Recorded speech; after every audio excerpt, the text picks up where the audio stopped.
Fala pessoal, bem-vindo para mais um vídeo. Eu me chamo Otávio Oliveira, eu sou nutricionista e nesse canal aqui você vai ter mais saúde e menos desinformação. E no vídeo de hoje nós vamos falar um pouco sobre o jejum. Será que o jejum é a melhor estratégia?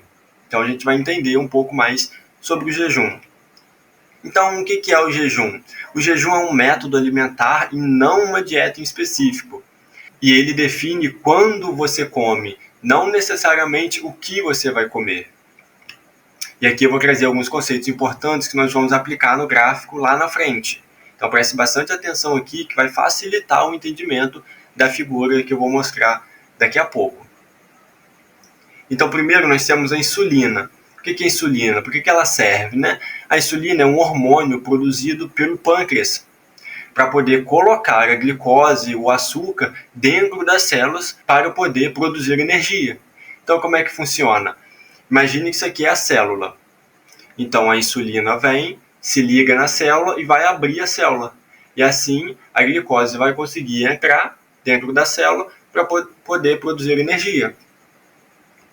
Então, a insulina é tipo um chaveiro que abre a porta da célula para o açúcar poder entrar. E o glucagon, o que é? Ele é um hormônio oposto à insulina, que também é produzido no pâncreas. E ele faz o corpo liberar a energia que está guardada no músculo, no fígado, quando a gente está em processo de jejum ali, quando não tem glicose no sangue. Então, o glucagon é um sinal, podemos dizer que é um sinal de emergência, né? Ele diz ali, ei, libera energia, porque não tem comida chegando. E o ATP? O ATP é a moeda de energia do nosso corpo. Para tudo que nós vamos fazer, seja correr, falar, pular, pensar, qualquer coisa que fazemos, nós precisamos de energia, precisamos de ATP. Então, a partir da glicose ou da gordura dentro das células é feito o ATP, é produzido o ATP. E o que é mitocôndria? A mitocôndria ele é conhecida como a usina de energia das células. É ali que o ATP é produzido. E ela utiliza, como eu já falei, gordura ou a glicose que a gente ingere ou da quebra ou produção dessas substâncias dentro do nosso corpo, né? Então a mitocôndria é como uma fábrica dentro da célula que transforma comida em energia. O ácido graxo livre são partes que formam a gordura, que sai do estoque de gordura ali, do tecido adiposo, né, e vai para o sangue. E para que serve? Né? Da mesma forma que a glicose também, como um combustível de energia para as células, principalmente durante o jejum. E quando a insulina, e quando que aparece, né? Mas quando a insulina está baixa e o corpo precisa de energia. Então, são pedacinhos de gordura sendo enviados para o corpo usar como energia. E o que seria o glicerol? É a outra parte da gordura, que pode ser convertida em glicose, né, açúcar, pelo fígado quando você está em período de jejum e também em superávit calórico. Tudo isso que eu estou falando aqui vai fazer sentido na imagem que nós vamos ver daqui a pouquinho. Então, quando a gordura ela é quebrada, um processo que chamamos de lipólise, que é a quebra de gordura, libera o ácido graxo e o glicerol. Então, o glicerol é tipo o resto de gordura que o fígado pode usar para poder fazer açúcar, se ele precisar. E aqui eu fiz até uma brincadeira, né? Que a imagem a seguir não é um dragão de 5 cabeças, difícil de derrotar ou de entender como o Tiamat. Então não se assuste. Se a gente entendeu o conceito dessas palavras que eu trouxe aqui, vai ser muito fácil de entender esse gráfico. Então, eu faço um questionamento aqui, né? O jejum intermitente queima mais gordura? Será que queima? Será que não queima? Então, sem enrolação, eu já falo que sim, queima mais gordura. Mas vamos entender como que funciona, né? E por isso que eu fiz esse gráfico aí da forma mais simples possível para poder facilitar o nosso entendimento. Bom, durante o jejum tem uma queda do hormônio da insulina. Por quê? Porque não tem glicose entrando. A gente não está comendo carboidrato, não está fazendo nenhuma refeição, então não tem a produção de insulina. E quando não tem a produção de insulina, tem a produção de um hormônio oposto, que é o glucagon. E qual que é a função do glucagon? Liberar energia que está armazenada, seja no músculo, no fígado. Tá bom, isso tudo eu já entendi. Então, por que o jejum ele aumenta a queima de gordura? Bom, essa bolinha amarela aí que nós estamos vendo na tela, que tem um TG que significa triglicerídeo, é uma molécula de gordura. E ela vai ser quebrada, ela vai virar um ácido graxo de cadeia livre, como também está escrito aí, é só a gente seguir na setinha. Um ácido graxo de cadeia livre mais glicerol. E esse ácido graxo de cadeia livre, ele vai parar lá na mitocôndria, onde vai fornecer energia para poder formar o quê? O ATP. E o ATP é a energia que nós utilizamos para poder fazer diversas atividades, como eu já expliquei anteriormente, né? Seja falar, pensar, correr. E o que acontece com o glicerol, que eu circulei de preto aí, né? Seguindo a setinha, ele vai lá direto para o fígado. E o que ele faz quando chega lá no fígado? Ele pode ajudar na produção de glicose. Tá, tô entendendo até aí. E qual que é o problema disso tudo? Aonde que está o problema, né? Então, vamos supor que você tem um gasto energético de 2.500 calorias, que é a quantidade de energia que o corpo vai utilizar para poder realizar as suas atividades, as suas funções vitais e suas atividades físicas ali durante o dia. Tá, e aí você queimou mais gorduras no processo sem se alimentar. Mas aí durante o processo que você vai começar a se alimentar, você consumiu 3.000 calorias, fez aí um superávit calórico, comeu 500 calorias a mais do que deveria. E a partir desse momento que você começa a ingerir alimentos, esse processo de lipólise, de quebra de gordura, ele vai ser paralisado, porque agora você tem o hormônio insulina sendo produzido e, consequentemente, a insulina vai mandar a glicose para dentro da célula para poder produzir energia. Então, você vai parar de utilizar a gordura ali das suas células como fonte de energia. E qual que é um outro problema aí? Você já ficou ali basicamente o dia inteiro sem comer.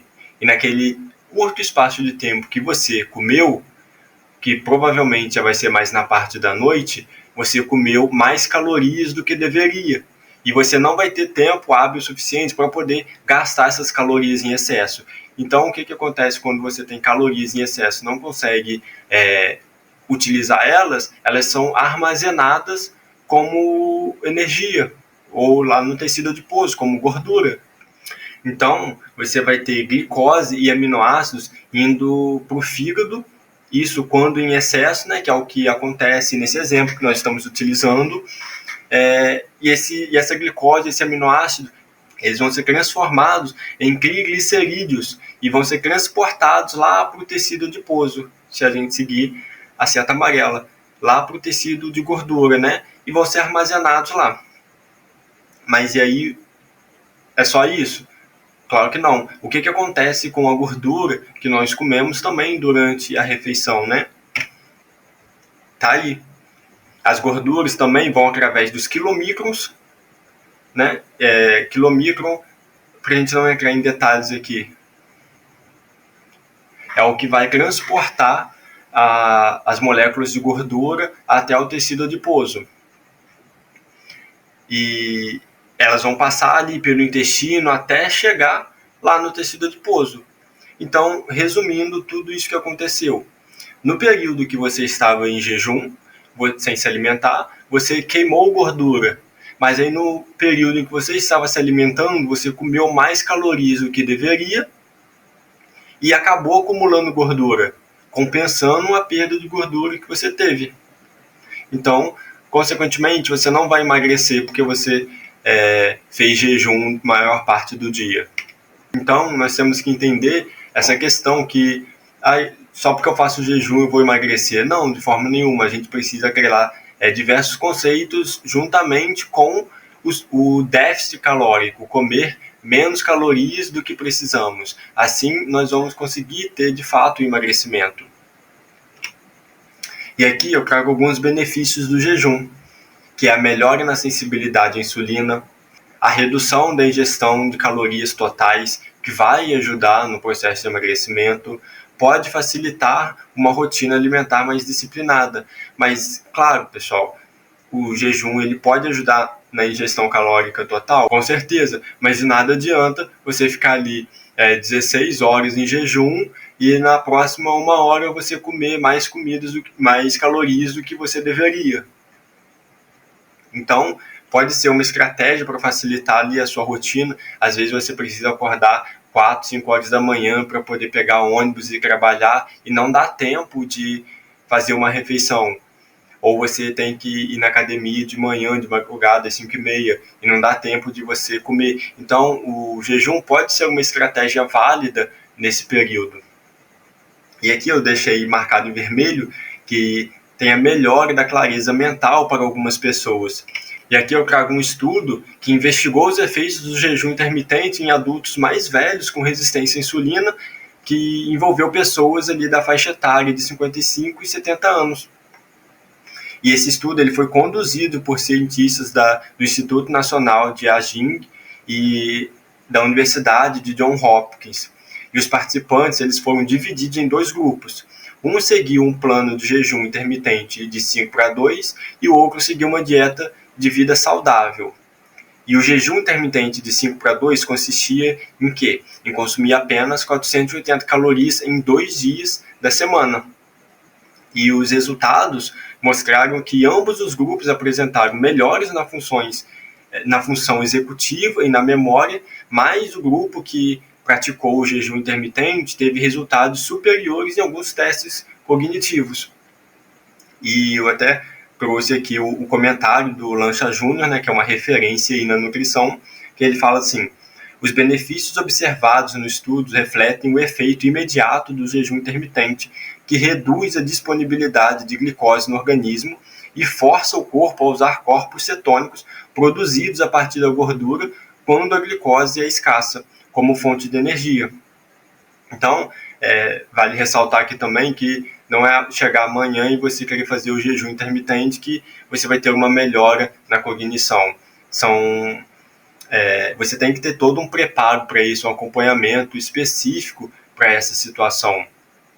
Porque se você não se alimenta bem durante a noite e vai fazer uma corrida, vai fazer um treinamento físico, musculação, crossfit, no período da manhã em jejum, você pode acabar tendo uma hipoglicemia e passando mal. Então você tem sempre que se atentar para ter uma boa última refeição ali do dia, para que você tenha energia o suficiente para poder fazer um exercício de alta intensidade no período da manhã em jejum. E aqui eu faço outro questionamento: o jejum é a melhor opção? E eu trouxe outros 3 estudos aqui, né, para poder mostrar que a melhor opção é aquela que funciona para você. Diversos estudos, como essa revisão sistemática aqui, que foi publicado em 2020, diz assim que em 121 ensaios clínicos randomizados, incluindo 21.942 adultos, comparou 14 tipos de dietas populares, e os resultados mostraram que após 12 meses, as diferenças na perda de peso entre as dietas eram pequenas ou quase insignificantes. Os autores concluíram que a escolha da dieta deve considerar a preferência individual, pois a adesão é um fator crucial para o sucesso. Ou seja, o que isso quer dizer? Que não tem a estratégia mágica, o jejum não é mágico, a dieta low carb não é mágica, você comer menos gordura, dieta low fat, né, é a melhor que tem. Não existe isso, existe aquela que você melhor se adapta, aquela que você consegue fazer por mais tempo, porque no longo prazo todas vão ter ali uma perda de peso significativa e iguais, praticamente iguais, como mostra aqui nos estudos. Então a gente tem sempre que se atentar à realidade do paciente, ao que ele gosta mais de fazer. Mas o vídeo foi esse aí, pessoal. Eu espero que vocês gostem. Se tiverem alguma dúvida, comente aqui embaixo um tema para um próximo vídeo. Deixe o seu like, compartilhe com um amigo que gosta de jejum intermitente ou que pretende fazer. Compartilhe essa ideia com ele aí. Obrigado, pessoal. Até o próximo vídeo.